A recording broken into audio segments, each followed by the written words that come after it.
A música e a literatura nos hospitais, clínicas e casas de repouso ajuda a curar pacientes e humanizar os espaços. Com essa crença, os artistas do Projeto Cura atuam em 4 hospitais de São Paulo. No programa de hoje vamos conversar com a atriz e pedagoga Célia Gomes, uma das criadoras do projeto.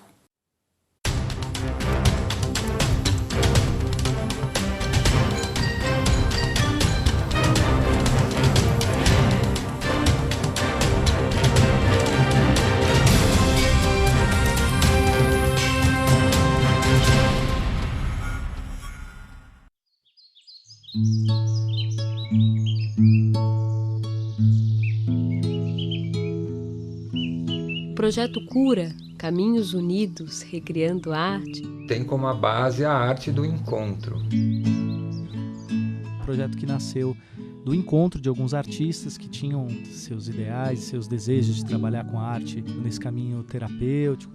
E a gente acredita que a arte ela tem um potencial de cura. Daí veio o nome.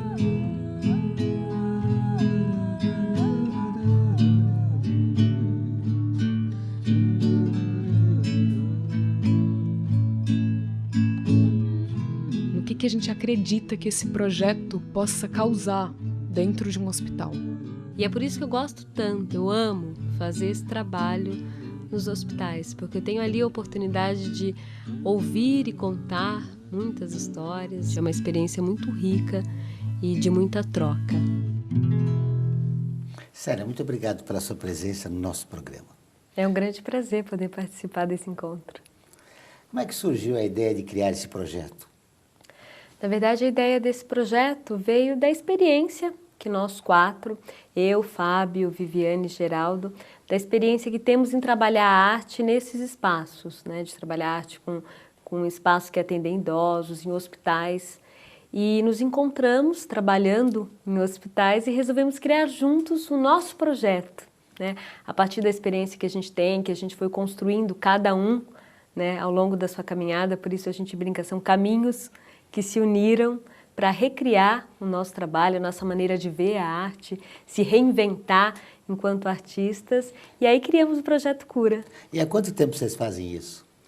Olha, trabalhar com arte em hospital, eu, por exemplo, trabalho há 8 anos, o resto do grupo também, assim, o Projeto Cura existe há 3 anos. Nossa, 3 anos. É. Quais são as principais dificuldades que vocês encontraram nesse trabalho? Na verdade, ele é muito desafiador. Eu diria assim, os grandes desafios de trabalhar com a arte num espaço hospitalar é que, por exemplo, a gente atende no hospital crianças, adultos, trabalhando em UTIs, em leitos, hospital do câncer, hospital até setor psiquiátrico. Então, os desafios são muito grandes de acordo com o tipo de espaço, com o público. Trabalhar no espaço de UTI é bastante delicado, né, por todo o contexto em que ele está inserido. Trabalhar no setor psiquiátrico também é um desafio muito grande, então é um trabalho muito desafiador. Você está lidando com o pulsar de vida e com possibilidade de morte iminente o tempo inteiro, né?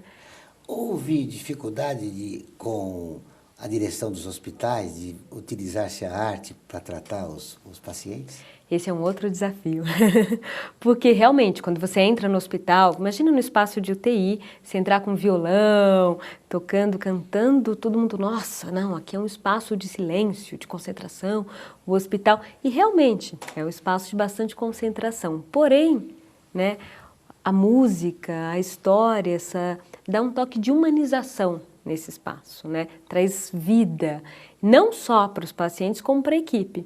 Então, num primeiro momento, algumas pessoas acolhem e recebem muito bem, outras realmente apresentam bastante resistência. Então, a gente tem que ter muita paciência e delicadeza, porque, olha, quando entramos no hospital a primeira vez, encontramos esse tipo de resistência em algumas pessoas da equipe, em alguns setores, e olha, no máximo 1, 2 meses, a resposta já é o contrário, a gente já entra no setor, que bom que vocês chegaram, vem atender o paciente tal, do setor tal, tal paciente, vai atende tal, recebe a gente, canta para mim hoje, que hoje é o que estou precisando. Então, se torna uma relação normalmente muito harmoniosa. Sim, mas no início é um desafio mesmo. Vocês atuam e trabalham em 4 hospitais, Embu-Mirim, no Campo Limpo, a Beneficência Portuguesa, Sim.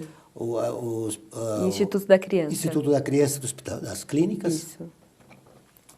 O que falta para aumentar o número? Na verdade, o que falta para aumentar é só apoio. Apoio institucional, apoio de verba pública, apoio de verba privada, que possa viabilizar a continuidade e a expansão do projeto, porque o nosso desejo é grande, a equipe, a disponibilidade para trabalhar, mas realmente para que ele possa ser ampliado, ele precisa desse apoio de empresas, de verba pública, ou até mesmo de hospitais, né, que tenham interesse em levar esse tipo de iniciativa para que seja desenvolvida dentro da sua instituição. Em relação especificamente ao trabalho de vocês, quem é mais suscetível a esse tipo de atividade que vocês desenvolvem? O adulto, a criança?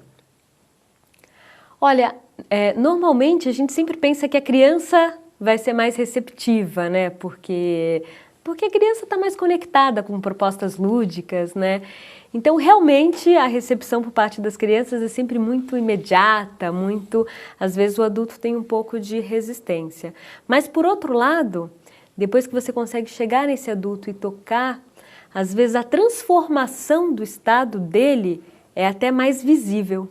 Porque às vezes a criança, né, logo você consegue uma resposta de sorrir, e muitas vezes um paciente adulto no início é uma resistência mais por um estranhamento de estar ali no hospital, né? Enquanto a criança ela não pensa isso, eu estou aqui no hospital, não vou cantar, não vou dançar. Agora o adulto já que estranha. Era mais espontânea, né? Se não quer, não participa. Então às vezes tem uma resistência inicial, mas depois quando toca o coração, a pessoa chora, canta, dança, né? A gente tem paciente que ali no leito com todos os netos e dança, balança a cabeça, o pé. Toca junto, às vezes a gente distribui pequenos instrumentos para que eles possam tocar junto. Então a transformação que tem no espaço e no estado emocional do paciente é muito grande. Quais são as etapas desse trabalho? Vocês chegam, fazem a abordagem, são autorizados a realizar o trabalho. Sim. E aí começam com histórias, com música, como é que é feito isso? Então esse é o grande barato, porque esse roteiro, na verdade, ele acontece ali, no momento. Então, normalmente, nós trabalhamos em duplas, com as duas linguagens, com a música e com a literatura, trabalhando com as histórias, com os poemas. E então, cada dupla, né, entra num espaço, e aí o que vai acontecer, que ordem, se é primeiro uma história, se é primeiro uma música, depende da relação que se estabelece ali com o paciente, do que está pedindo aquele momento. Então, a gente entra, se apresenta, né, com muita delicadeza, pedindo licença para entrar no espaço. A gente nunca entra num quarto tocando, né, porque exige muita delicadeza, né? Você está ali num momento muito frágil, então a gente entra com muita delicadeza, se apresenta, fala o que estamos fazendo no hospital. Se a pessoa não quiser, nós não insistimos de forma alguma, né? Nós saímos e falamos, vamos continuar por aqui por mais um tempo, se você mudar de ideia pode chamar. E no dia seguinte, se voltarmos ali, novamente vamos convidar, né, aquela pessoa, porque às vezes naquele dia, naquele momento, ela não consegue, mas... Então isso acontece ali, do momento, na relação, no olhar, eu vou percebendo que história eu vou contar para essa pessoa. Nós vamos para o intervalo e voltamos dentro de instantes. Aguardem.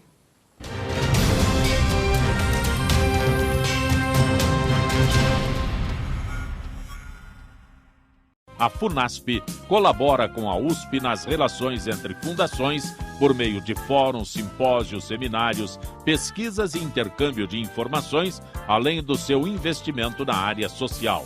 Para melhores informações, entre no nosso site www.funasp.org.br. FUNASP, um marco entre o universo acadêmico e a sociedade. Tendência Mídia. Comunicação, estratégia e inteligência. A Tendência Mídia é uma empresa moderna que desenvolve soluções e realiza projetos de comunicação e mídia na área pública e privada.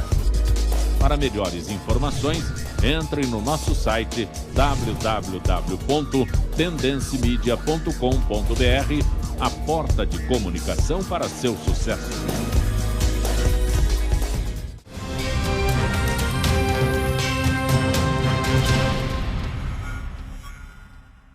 Estamos de volta com o Observatório do Terceiro Setor, o olhar da cidadania.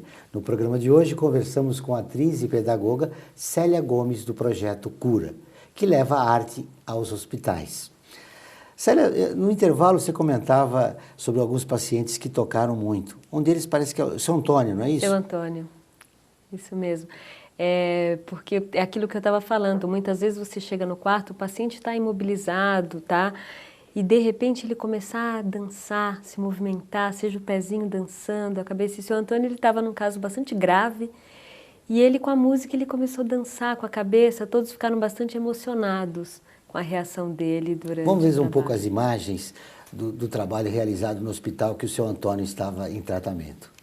De repente você ouve a pessoa cantando e podendo expressar através da sua voz ou tocando um instrumento pequeno. E aquilo movimenta na pessoa o impulso da vida.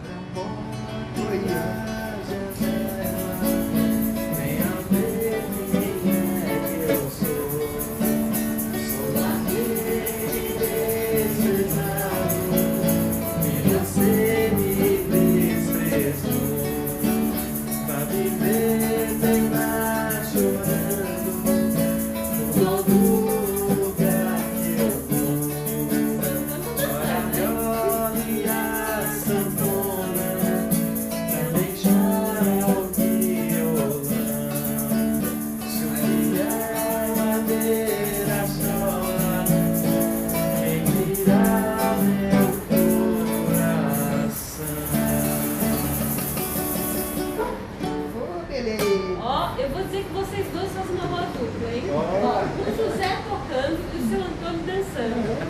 Gostei de ver, seu Antônio. Célia, como é o relacionamento do grupo com os profissionais de saúde? Como eu havia falado, muitas vezes, num primeiro momento, a gente encontra uma certa resistência, ou até achar que o que a gente está fazendo ali é uma recreação, é algo menor, não é tão importante quanto toda a parte que os enfermeiros fazem, os médicos, que é realmente de grande importância. Mas depois que a gente começa a trabalhar junto, eles começam a ver o que é o trabalho e principalmente o efeito que o trabalho traz para os pacientes, e aí eles começam a respeitar muito o trabalho. Semana passada mesmo eu fui entrar no quarto, aí o médico estava entrando junto. E aí ele falou, não, pode você primeiro. E aí eu falei, não, por favor. Ele falou, não, eu volto daqui a pouco, vai você primeiro, vai ser melhor. E aí a gente riu. Então eles começam a reconhecer, né? Muitas vezes o profissional fala, não, vai lá, atende aquela criança, canta, brinca, que depois eu entro para dar medicação. Porque já encontra a criança mais aberta, ou às vezes fala, eu preciso fazer um procedimento tão delicado ali com aquela criança, você não quer ir junto? Né?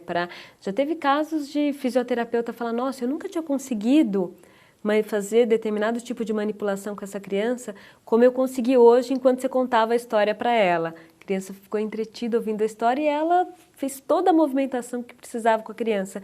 Então começa a estabelecer uma relação de parceria. Começa a trabalhar junto, eles começam a acolher o trabalho, e aí é quando fica bem legal. Vamos mostrar agora mais um trecho do vídeo do Projeto Cura.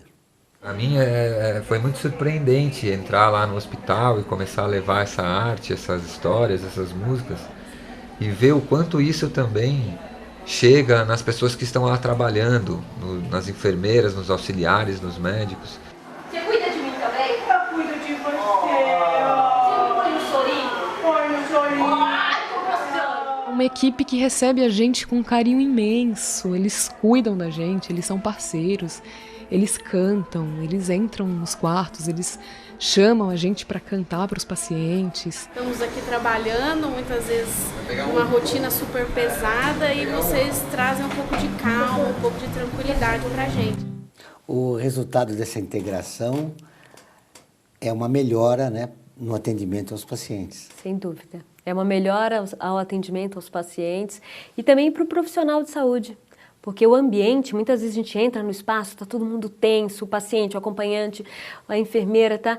E aí quando a gente sai, está todo mundo tranquilo, o espaço está mais silencioso, o enfermeiro está brincando com o paciente está fazendo uma piada com o médico. Então transforma todo o ambiente, traz um efeito para todo mundo que está naquele ambiente. O que o Projeto Cura representou na tua vida profissional como atriz? Nossa, ele é muito importante porque o Projeto Cura, ele representa como eu tenho direcionado o meu trabalho como artista, né? Reconhecendo o papel social do artista, da arte, e reconhecendo a arte como uma possibilidade de cura, de transformação, que é por onde eu venho direcionando o meu trabalho. Eu tenho uma pesquisa com as histórias, né, que é o poder de cura e transformação que as histórias têm. E aí a oportunidade de realizar esse trabalho no hospital é um desafio maravilhoso e uma comprovação a cada dia do que é a minha pesquisa, que é o poder de cura que tem as histórias e a arte, e testar isso num espaço hospitalar é uma bênção. Fala um pouquinho mais dessa pesquisa que você realizou.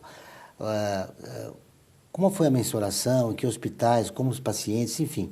Eu queria um pouquinho o resumo dessa pesquisa. Na verdade, essa é uma pesquisa que eu tenho feito, assim, pesquisando as histórias, né, com crianças, adultos, UTIs, fui experimentando até bebês, contar a história para as bebês.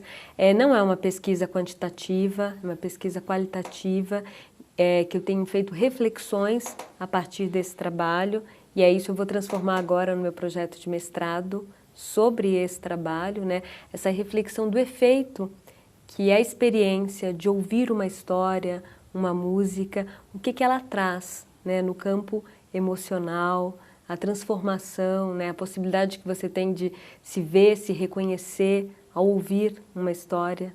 Ouvir uma história, cantar uma música, sim, a soma dessas duas artes, a oralidade e o som, a serviço da cura das pessoas. Sim, até mesmo em pacientes que se encontram em coma. Que às vezes as pessoas, né, o próprio acompanhante fala, não, mas ele está em coma. E a gente fala, não, mas a gente canta e conta histórias, né? Eu tive uma experiência que eu sempre costumo relatar. Meu pai ficou 40 dias na UTI em coma e eu todos os dias cantava para ele, de manhã à tarde, à noite, manhã à tarde, à noite, manhã à tarde, à noite. Quando ele saiu do coma, ele contava que ele tinha uma espécie de sonho, que tinha um passarinho que cantava para ele o tempo inteiro. E ele tinha uma sensação que se esse passarinho parasse de cantar, ele morria. Então, isso ele voltou do coma relatando. E a gente tem outros relatos de pacientes que atendemos na UTI e que depois relatam que lembrava da voz e que, né, misturam um pouco, né, vai para um plano simbólico, mas a referência do que estava acontecendo ali eles recebem. No próximo bloco, nós vamos continuar a nossa conversa com a Célia Gomes, do Projeto Cura. Aguardem.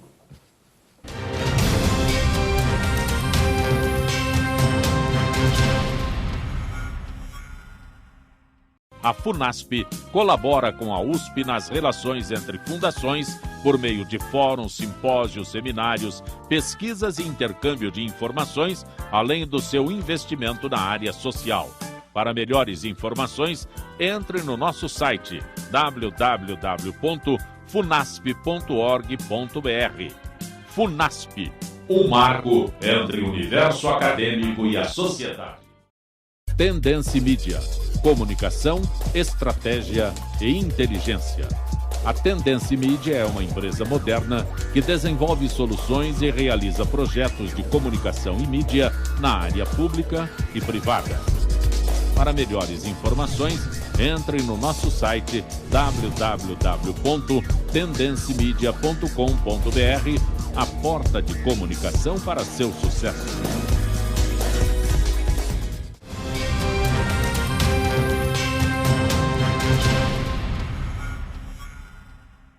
Chegamos ao último bloco do Observatório do Terceiro Setor, o Olhar da Cidadania.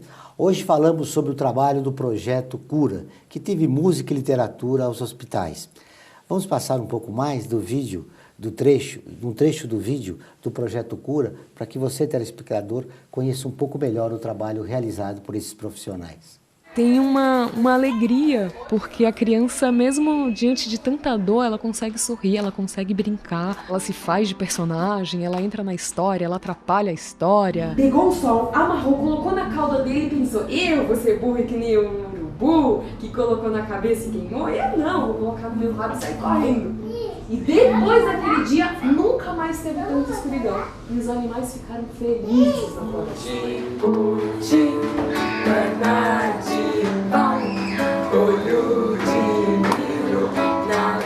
Tem criança que começa a acompanhar a gente na porta quando a gente chega e entra em todos os leitos junto com a gente e dança e brinca. Então é maravilhoso.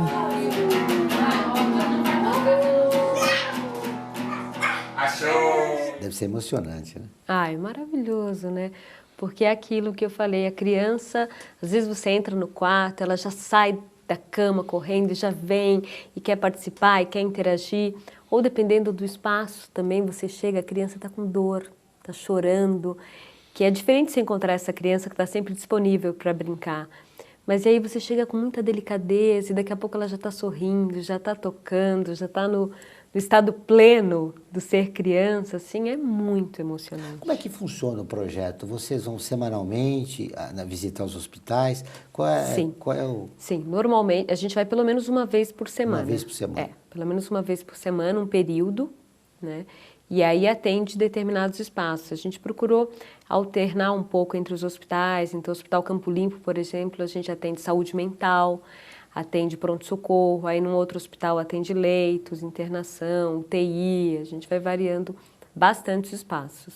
Aconteceu de vocês não poderem ir naquela semana e o pessoal do hospital cobrar, olha, vocês não vieram aqui e tal? Sem Deixou dúvida. Uma decepção grande aqui com as crianças, com os adultos? Sem dúvida. Não só a equipe, como os pais, às vezes o paciente fala, poxa, você não... Ou às vezes a demanda está maior, naquele dia não dá tempo de fazer todos os quartos, quando você chega na outra semana, você não veio aqui, eu fiquei te esperando. Acontece muito, principalmente o paciente crônico que fica no hospital mais tempo. Então ele espera, ele sabe que você vai toda terça, então ele sabe que terça é o dia, então você não pode ir embora sem passar por lá. Ô Célia, como é possível encontrar mais informações sobre o projeto? Para encontrar mais informações, vocês podem acessar o nosso blog, é www.projetocura.wordpress.com. Tem a página no Facebook também, Projeto Cura. Nesses espaços, a gente coloca informação sobre o projeto, vídeo, fotos e também compartilha relatos de situações, como uma maneira também de democratizar a atividade que está acontecendo ali. Então, ali no blog, principalmente, a gente relata situações, experiências, casos que aconteceu. Então, você também pode saber um pouco mais do trabalho, entender um pouco mais como é que ele funciona. E também, quem quiser apoiar, patrocinar o projeto, porque ele sobrevive de verba que venha pública ou privada, de empresa, mas ele precisa de verba para ter continuidade. E agora, atualmente, nós estamos numa fase de captação de recurso para que ele possa ter continuidade. Vamos compartilhar com os telespectadores mais um trecho do vídeo do Projeto Cura.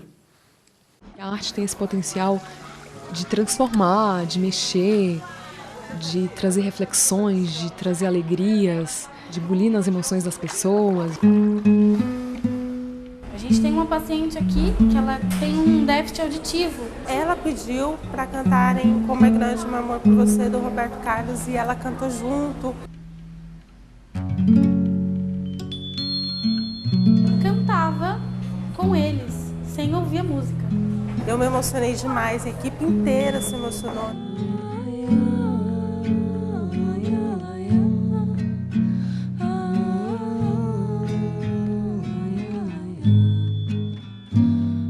O paciente, quando está sem depressão, ele melhora muito mais rápido. A música é um dos melhores antídotos contra a depressão. Interessante essa integração que nós vimos aqui dos médicos, né, dos profissionais de saúde com a equipe. Vocês conseguiram realmente tocar, né, no coração deles. Sim. E mostrar a importância do projeto para os pacientes, para a melhora, né, para a cura, ajuda na cura dos pacientes. Sim, isso é muito importante, esse respaldo, esse reconhecimento da equipe, do nosso trabalho pela equipe de saúde. Isso também traz para o paciente uma segurança, tudo fica mais leve, mais fluido, e a parceria, né? Estamos todos ali trabalhando pela cura, pelo restabelecimento daquele paciente. Quais são os planos para o futuro? É ampliar, expandir o Projeto Cura pelo Brasil, se assim for possível. É replicar esse trabalho, é expandir mesmo, é fazer com que a arte possa ser uma ferramenta no processo de humanização hospitalar, que é um movimento tão grande, tão importante, que aqui no Brasil temos batalhado muito para que aconteça. E o projeto de humanização hospitalar, ele se dá, né, por várias maneiras, e nós acreditamos que iniciativas como a do Projeto Cura é uma grande ferramenta para esse caminho. Para fechar nosso programa, eu queria uma fala sua, por que o telespectador, o voluntário, a empresa deve participar desse projeto interessante que é o projeto do Cura? Porque você vai participar de um projeto de vida, de arte, vida, cura, transformação, de uma situação em que não há quem um dia não esteve numa situação de hospitalidade, sendo hospitalizado ou acompanhando alguém hospitalizado e fazendo contato com o que é essa dor, esse medo, essa angústia de estar ali nessa situação. E se você pode, de alguma maneira, favorecer um alívio para esse momento, sem dúvida, você deve e se sentirá muito bem em fazer parte de um projeto, de uma iniciativa como essa. Parabéns pelo trabalho, e eu me lembro de um trecho da poesia do Fernando Pessoa. O poeta é um fingidor, finge tão completamente o que é dor. Dor que deveras sente. Às vezes vocês vão aos hospitais com dor também, né? Sem dúvida. E nós nos emocionamos muito com a dor do outro, né? E cantamos e sorrimos juntos e nos emocionamos também. É um espaço muito delicado. Nós temos, inclusive, na nossa equipe um psicólogo, o Milton Fix, que trabalha com a gente, avaliando, né, a nossa abordagem, como é que a gente fica também em relação àqueles atendimentos e qual é a melhor maneira de nos relacionarmos com o paciente, com a equipe, em cada setor. Cuidamos também desse acompanhamento. Muito obrigado pela entrevista, parabéns pelo trabalho, espero revê-lo outras vezes aqui no nosso programa. Sim, com muito prazer. O Observatório do Terceiro Setor desta semana termina aqui. Nós queremos continuar em contato com você. Acompanhe notícias, artigos, comentários, nosso programa de rádio e muito mais no portal www.observatorioterceirsetor.com.br. Envie comentários, críticas e sugestões. Até o próximo programa. Vai sim, senhor. Vai melhorar.